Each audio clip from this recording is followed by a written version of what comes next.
Good evening, church. We're gonna work on that good evening. We're gonna get that right one of these days. You guys are just gonna say it loud back. We're struggling with this on Wednesday night too, but we'll get it. Don't worry. Unless you do it overkill like Stephen, but he's not here to defend himself. We are in 1 Peter chapter 5. We're gonna start in verse 1 tonight. If you have a Bible, go ahead and pull that out on your phone. If you have the rarely coveted paper copy of the Bible, pull that out too, because that is also important for what we're going to be discussing tonight. American author and businessman Patrick Lencioni says that servant leadership is the only kind of leadership. And I have to say that I agree with him. And Jesus would testify to the same thing. Because this type of leadership doesn't corrupt with power and control and money and schemes. This type of leadership puts you at the bottom rather than at the top. Sometimes our culture has this idea of what a leader is and says, a leader is somebody who has sway or influence, or they like the spotlight, right? And we have this skewed picture, and I really don't want us to get a bad image of when we think of a leader, we shouldn't think of a politician, right? We shouldn't think of somebody who's running for office. Half the time, we don't even know if they're being real. We don't know if they are who they say they are. They can put on a facade in front of you, and you would never, ever, ever think twice that that person wasn't who they said they were. And traditionally, I don't think twice when I think of Jesus' leadership. When I look at the gospel accounts and I watch how Jesus led, what I see is someone who's not seeking clout or power or Lord, this idea of ruling over somebody. What I see is somebody who's coming to give his life. Something that, when you think about this, on Sunday morning, I'm just going to go off for a minute. Because on Sunday morning, we take the Lord's Supper, right? We take the body and the blood in remembrance of Jesus' death. But I don't know sometimes if we think about this, and this is my reflection this morning as I was partaking of the Lord's Supper. They are the two indispensable things every human being has that no human's willing to give up. Indispensable. You cannot live without body and blood, period. And nobody in this room is willing to give that up. But here's a man who comes out of Nazareth, of all places, says he's going to die and be raised on the third day, and he does it. And then he teaches things like this we find in Matthew chapter 20 and verses 25 through 28. He said, "But Jesus called them to himself. You know the rulers of the Gentiles lord it over them. Their great men exercise authority over them. It is not this way among you, but whoever wishes to become great among you shall be your servant, and whoever wishes to be first among you shall be your slave. Just as the Son of Man did not come to be served, but to serve and give his life a ransom for many." Jesus is teaching us something important by comparing and contrasting the leadership of the Gentiles and the leadership of the kingdom. Because that's what the apostles will ultimately become. They will be the pillars of the church, leaders in the kingdom in service to the leader of the kingdom, the king of the kingdom. What kind of example do we set Jesus? What do we say? And he's saying this in context of James and John coming forward and saying, Jesus, when you come in your glory, can we sit at your right and your left? That's what he's saying in this in context of, and also in context of mirroring the leadership of the Pharisees and the Sadducees, who use their teaching as a way to ensnare people and to hold weight over them. And to choke them out and to make them not want to. They were all about the fame and the glory and being in front of people. Jesus says, do not do what you do to be seen by men. In chapter 6. So Jesus' style of leadership automatically points us to this idea of if you want to be a leader, You have to lead from the lowest level. And you have to look within and you have to say, you know what? Nothing is beneath me. Cleaning the bathrooms. Not the most fun job in the world. But we got a church and we got people in it. And it's got to be done. Vacuuming the carpets. It's not the most fun job in the world. Maybe for some of you it is. I don't know. But we got people in this church and it's something that needs to be done. I mean, there are all sorts of things. What is beneath me as a servant? Sometimes it's just you using your influence to listen to somebody who's going through something that they're struggling with. John Maxwell, another author and preacher down in Southern California, says this concerning leaders. A noble leader answers not to the trumpet calls of self-promotion, but to the hushed whispers of necessity. He's drawing off of Jesus' teaching. This is not about the trumpet calls of self-promotion. I'm pushing myself, putting myself out. This is what Jesus does. When he talks about leadership, he's talking about the lowest of low. He says, you want to be first, you got to be the slave. You want to be the greatest, you have to serve everybody. Yeah, you have to be the last one in line to get what you want in life in order to be the greatest in the kingdom. This is the mode that God's leaders are called to serve in.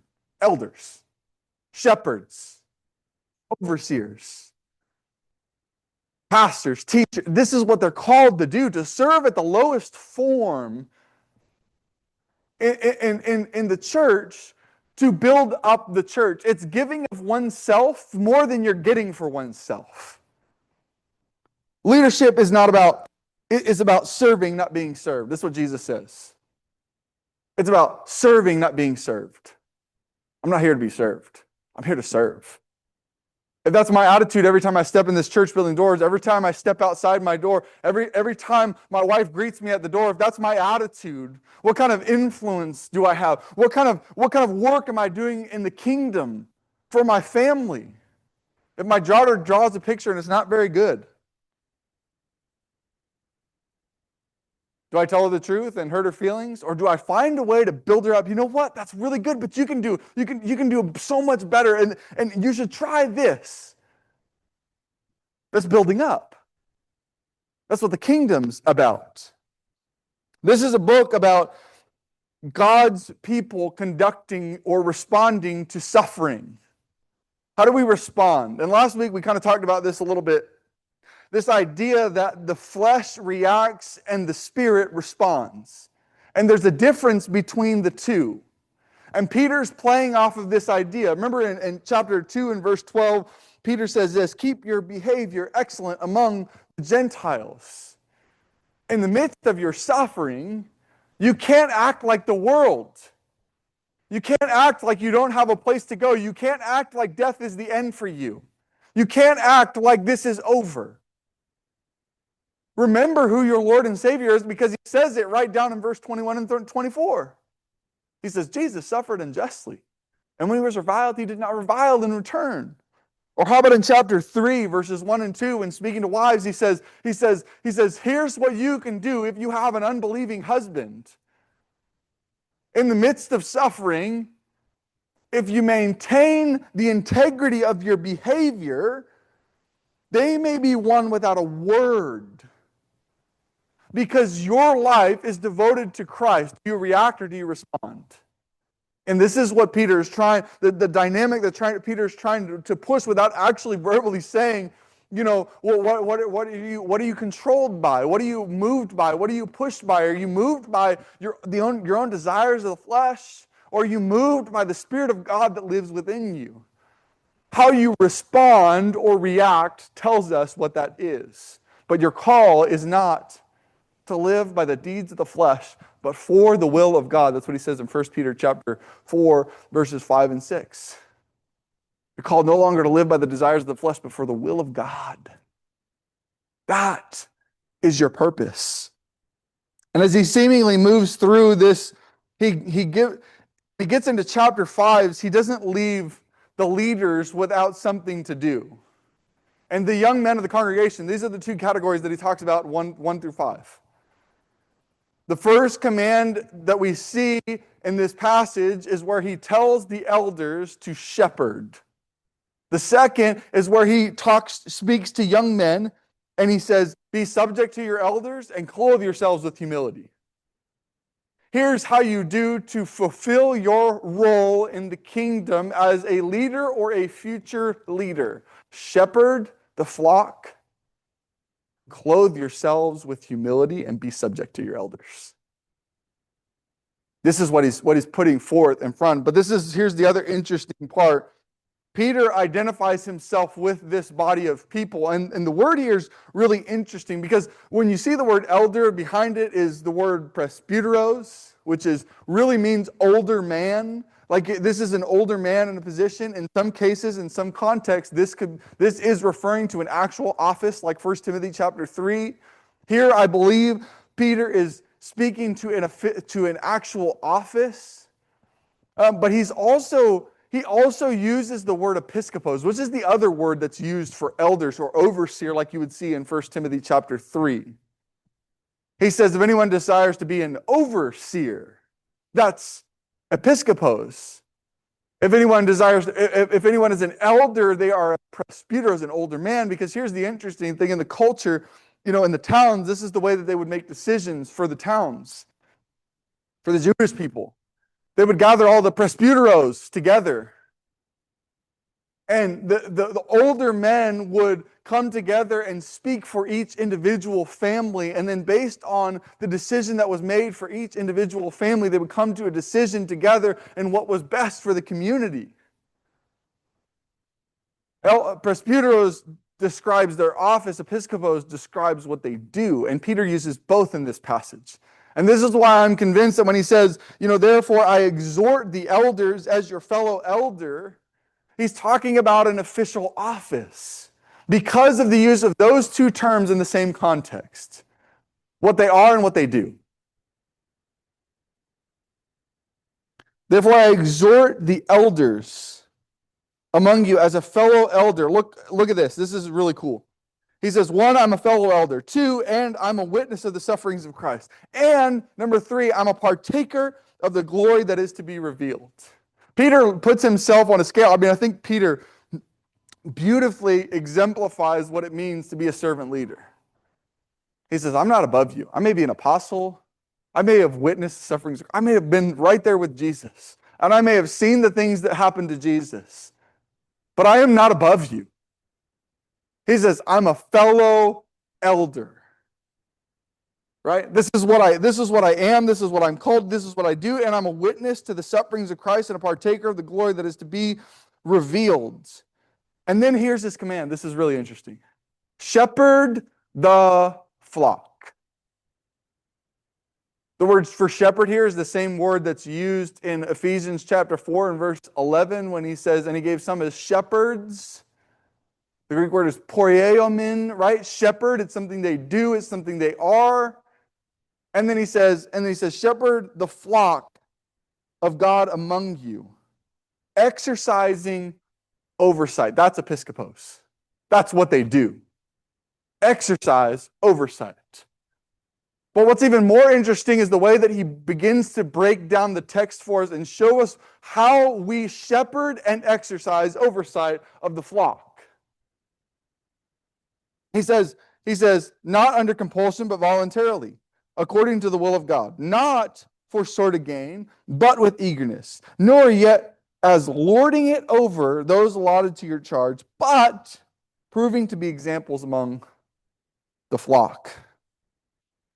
Peter exhorts the elders by telling them to shepherd the flock. That is your job. That is your requirement. That's what you do. You don't do it for these other reasons. Simon Sinek, an author and motivational speaker for leadership, says, leadership is not about being in charge. Leadership is about taking care of those in your charge. He said, this is the picture of leadership that we have to grasp. It's not about being over someone. This is where sometimes we get the contrast between godly leaders and politicians. Right? Politicians, they're after something that's for themselves, pure. In fact, Paul mirrors this thought. He says, when you're servant leading, look out not for your own interest, but also for the interest of others. In Philippians chapter 2 and verse 4, it's not about being in charge. It's not about lording it over somebody. This is what he says. You're not lording it like the Gentiles lord it. This is not your responsibility. Among you, this isn't this way. You don't exercise your oversight for controlling someone's behavior. That's not the way the kingdom works. You are all in submission to Jesus. But Jesus allots certain individuals who express the gift of being an episcopos, of being a shepherd, of being a presbyter, of being an elder, to guide the flock in the ways of God. That's what he's calling these individuals to. Shepherd the flock. I also imagine Peter reflecting on his conversation with Jesus in John chapter 21. Remember that? They think Jesus is dead. They go looking for him at the tomb. They don't see him. The angel says he's not here, but he's risen. And so they go back to their occupations. They say, you know what? We're going fishing. And they go out and they got all sorts of things that they're doing. And all of a sudden, here's Jesus on the shore. And he comes and they come back to the shore, they rush back to him, and they're sitting there eating and talking. And you know what Jesus says to him? Feed my sheep. Shepherd my flock. This is what, if you love me, this is what you will do. Because of your love for me. So Peter understands this from a very dynamic standpoint, in that him and the Lord were having a one-on-one conversation, and the Lord tells him, feed my sheep. If you love me, this is what you will do. So Peter's not saying this from inexperience. Peter's not saying this just as, you got to do what I tell you to do. Peter's putting himself at the bottom, and he goes, you know what? Jesus told me what to do. Jesus was my servant. Jesus gave his life for me. This is not a position of authority in that I'm going to exercise my power and leadership over somebody to try to control what they're going to do. That's not real leadership. It's putting yourself at the bottom, not under compulsion, but intentionally, willingly, voluntarily, according to the will of God, not for shameful or sordid gain, but eagerly, enthusiastically, excited, not lording, not as the master of someone. They are not your slaves. If you're an elder, the people in your body are not your slaves. And then he says, proving to be examples of the flock. He says, this is while shepherding and exercising oversight are your primary functions, I really want you to focus on this. Prove to be examples of the flock. You want people to live like I live. You want people to do what I do. In anything. You think about this. It applies to a myriad of things. If you want to influence your children to do good things, well, what do you have to show them? If you want to influence your coworkers to do good things and to be more like Jesus, you've got to act in such a way that they respond. You're proving to be examples to them in the workplace. I'm not saying that any of you aren't. I'm just putting it out there. We want people to change. We have to live by example, and I really do believe with my whole heart that your most powerful evangelistic tool, I know I said this last week, is the way you live your life. Is the things you reflect in your life. When people see you, do they see the Lord? Do they see the Lord through you? Do they see what you're doing? Do they see how you're responding to situations? Do they see how with what grace you give towards someone? How you speak, how you act, with your tone, your love, your compassion. Are those things you're following Jesus about, reflecting in your life? This is what a shepherd is supposed to be. And I'm not narrowing it down to shepherds. We don't have shepherds in this congregation. What I'm trying to empower you to do is understand that you have the ability to lead. You have the ability and the responsibility to, in some capacity, lead the people you are surrounded with in your life. Whether it's here at church or it's at work or it's amongst your family. You have an opportunity to be influential and to shine the light of Jesus. You should take it. And then he says this, and when the chief shepherd appears, you will receive the unfading crown of life. If you do and exercise this well, if you do your job the way that Jesus did his job, and you try in everything you do to not do it, to be an intentional leader, to be a voluntary leader, to be a servant leader, to put yourself at the bottom, like Jesus put himself at the bottom, giving his only two intangibles for the sake of humanity.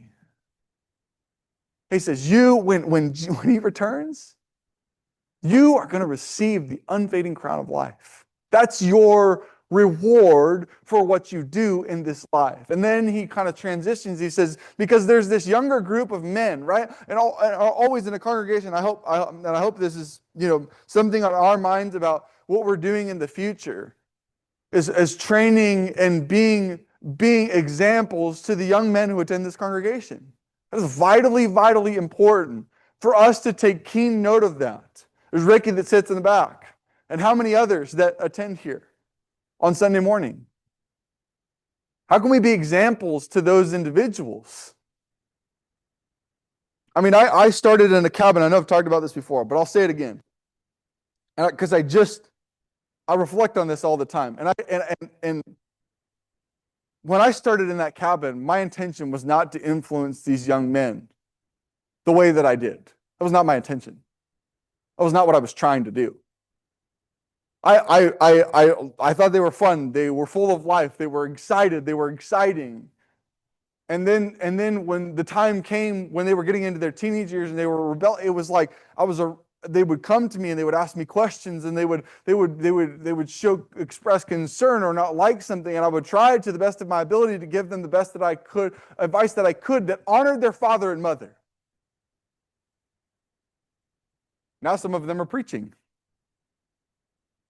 Now some of them are serving in their church on a regular basis as a song leader. Some of them are going to college to learn how to be a preacher.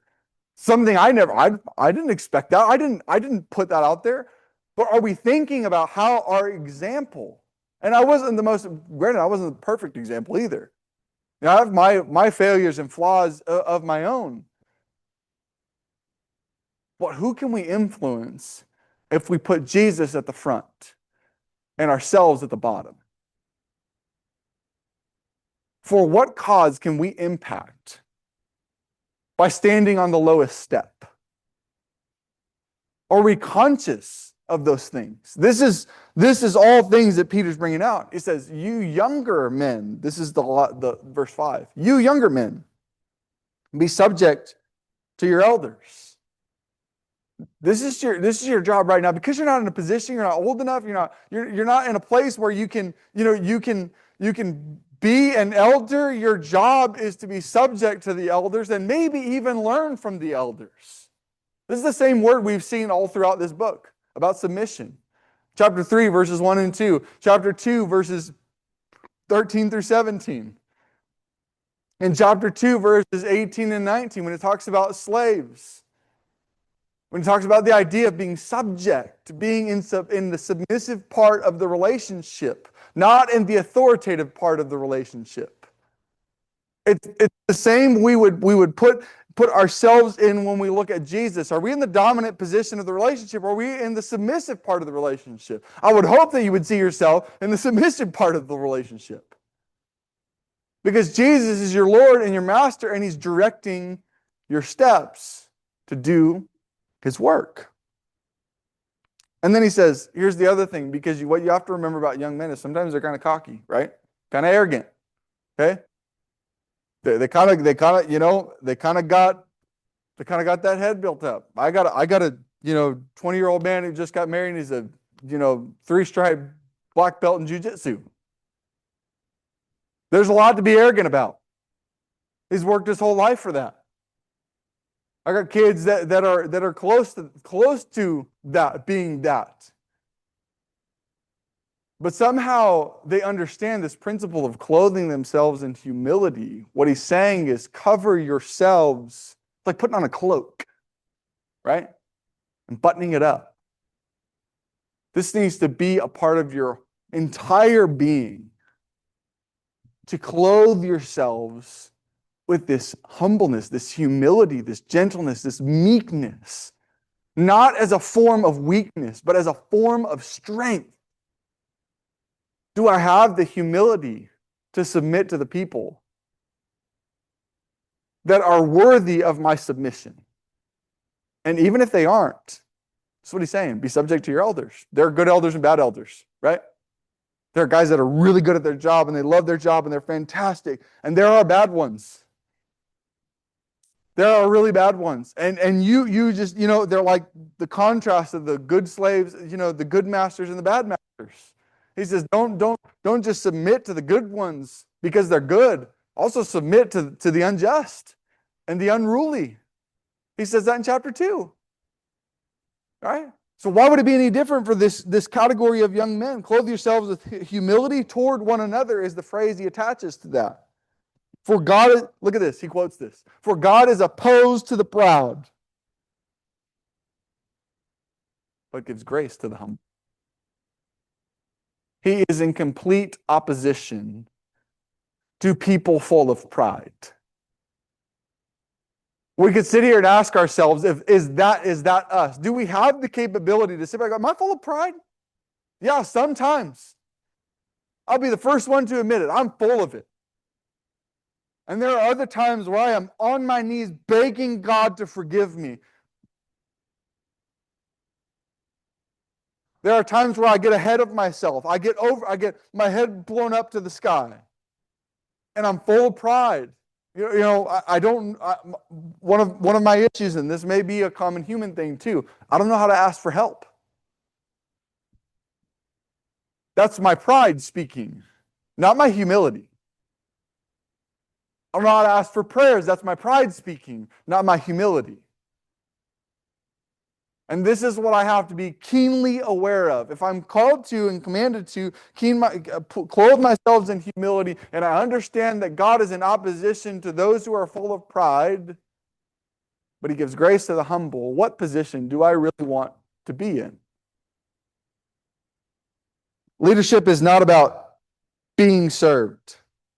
It's about serving. To put ourselves in the lowest form, to stand on the lowest step, and serve as Jesus served. It's better to lead from behind the curtain than from the spotlight.